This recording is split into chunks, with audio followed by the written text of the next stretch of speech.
actually had an opportunity to talk to somebody who's been in the social industry for basically since it got started.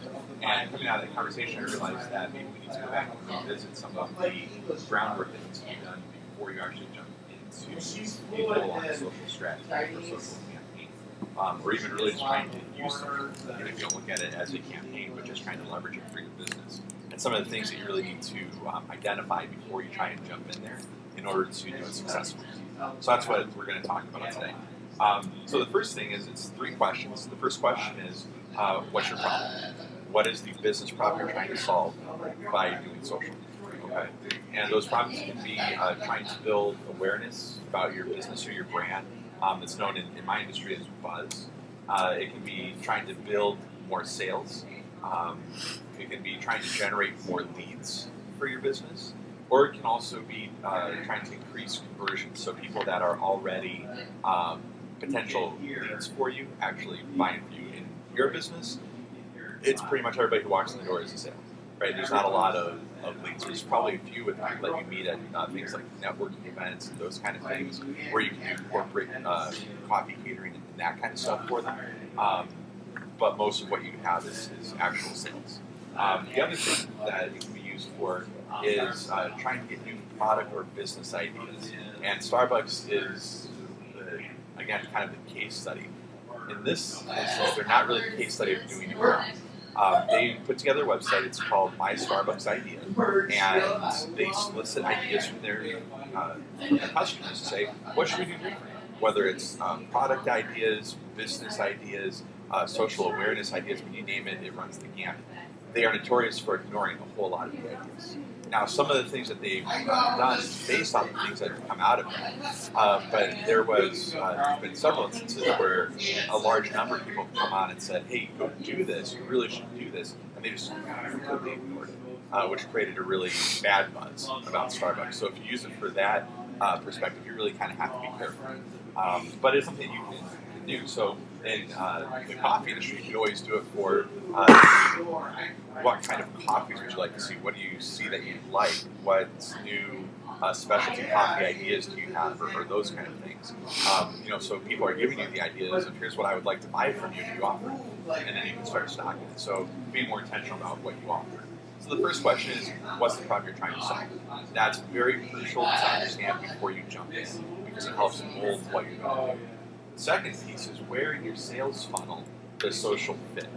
And it can be at the top, trying to generate more leads. So in this case, trying to get more people to know that you're here and to come in. It can be in the middle, so moving people who have started coming in through the sales funnel down to actually buying. It's what we call relationship cultivation.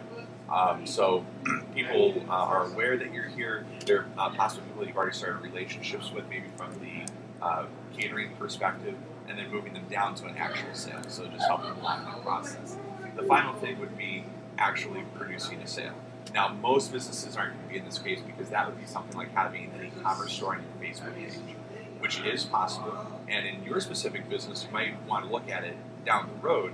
I would recommend doing an e-commerce store on your website first, but it is a possibility. But that bottom line is actually producing a sale through social of some sort. Very few businesses fall into that category. The third piece is really understanding who is your audience. And what I mean by that is not just the demographic type information, but in social, who is it that you're really trying to reach? Is it the gatekeeper for the person that will actually produce the sale? Is it the influencer of the person who's going to produce the sale? Is it the champion, so the person that is maybe within another company who is going to go in and be your champion inside of their company to get them to buy from them? So if you have a sales rep that you're working with inside of the company that says, we can really use coffee and pastries for our weekly staff meeting. That's okay, you're fine. We could really use like coffee and pastries for our weekly staff meeting. They're now your champion inside that company. They're going to sell for you to the person who's actually going to be the decision maker. And the final option would be the decision maker. So when you look at social, which one of these people is it that you're really targeting in your social campaign? It's not always the decision maker. So some of the people that I work with, we actually target the gatekeepers and the influencers. So the people who would prevent us from getting to the decision maker, because we may not be able to get to that decision maker right away. So getting our clients' products or offerings in front of those people and convince them that this is something they should be looking at gets us to the decision maker. And so that's part of looking at that sales funnel and saying, well, where does it fit in the sales funnel? And now who is the person I'm really trying to target inside of my social campaign? And so that's really a very crucial piece. When you look at, if we go back, when you look at this area here, what you're trying to do, all of the things above the idea creation, most businesses will do to some level. It's just if they're engaging social. The question is, what's the primary focus? So if my primary focus is I want to generate more leads, I will still build awareness and buzz for my company. I may still convert sales if I have a mechanism to do that in my social networks. But what's the primary messaging? And that's how you form what kind of messaging you're actually going to put out. Does that kind of make sense? Okay. Excuse me. So the final thing is, what do you do? How do you get started? It really comes down to building a strategy. Excuse me. So the first thing is to define the internal pieces to your social campaign. So that's the problem, the funnel position, and your audience. Understanding those pieces first helps you get an idea of what social networks do you want to engage, what is the messaging that you're going to be using, those kind of foundational pieces that you have to have before you get started. The next thing you want to do is research your audience. Make sure you know where they're hanging out, where they're actually engaging, and where your messaging is going to be most effective. So some of the people I've been talking with recently, they look at Facebook because they're a business-to-business type relationship or business. They look at Facebook and they go, I really don't think Facebook is going to be influential for me, because that's not where their decision makers will go and do research or that kind of thing. However, that is where the decision makers hang out socially from a personal perspective. That is where the gatekeepers and the influencers are likely hanging out on the personal social perspective. And so even though they're there socially, it's like driving down the highway and seeing a McDonald's sign on your way to a business meeting, right? You see the McDonald's sign and you go, man, I'm hungry, and I didn't even realize it. So you go to your business meetings and you go get something to eat, right? If that McDonald's sign wasn't there, it may not have triggered that need. Even though you weren't focused on that at the time, getting that message in front of you in an opportune moment creates action. And so in the social space, it's very much the same thing, where you look for the opportunities to put your message in front of the people who are going to help make a decision or help move a company toward a decision. Whether it's where they are really looking for you or not, just creating that opportunity and that buzz. Does that kind of sort of make sense? Okay. So you research your audience. You also research your competition. You want to find out the people who are doing something similar to what you are. What are they doing? And if they're doing something and they're getting a lot of traction with it, you might want to try something similar.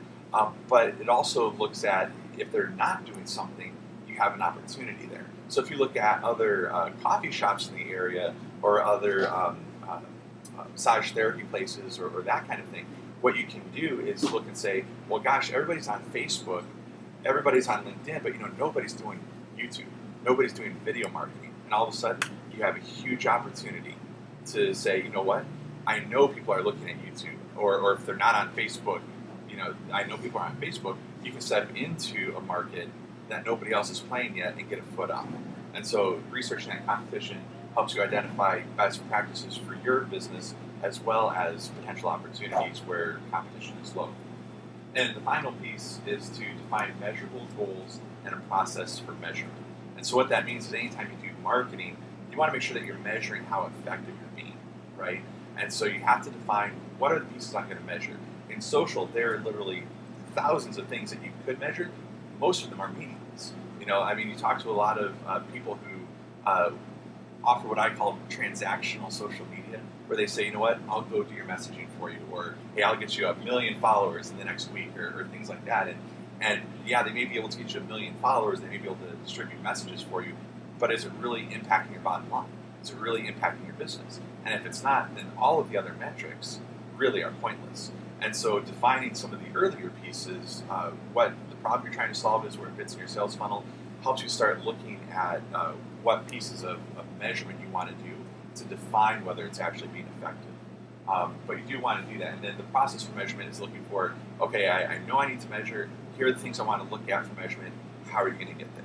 And depending on what that metric is that you want to look at, there may be tools available online that are free or low cost.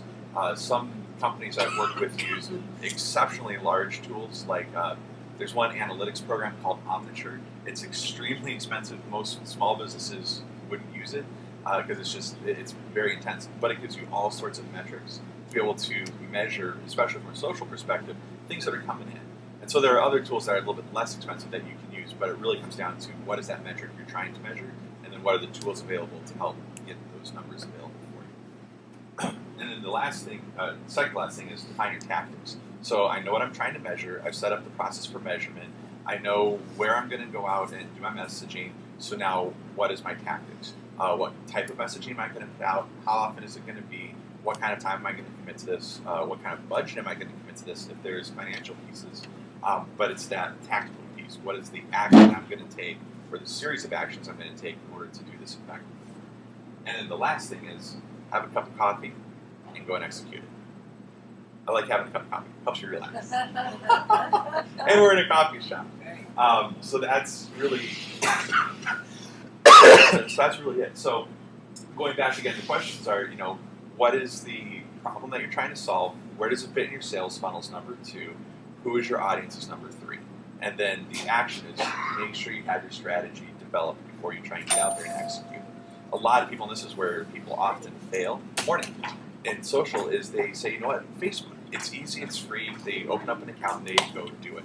No plan, no way to measure what they're doing. And inevitably what I find is when people do that, they come to me and they're frustrated because they've tried it and they haven't seen anything work.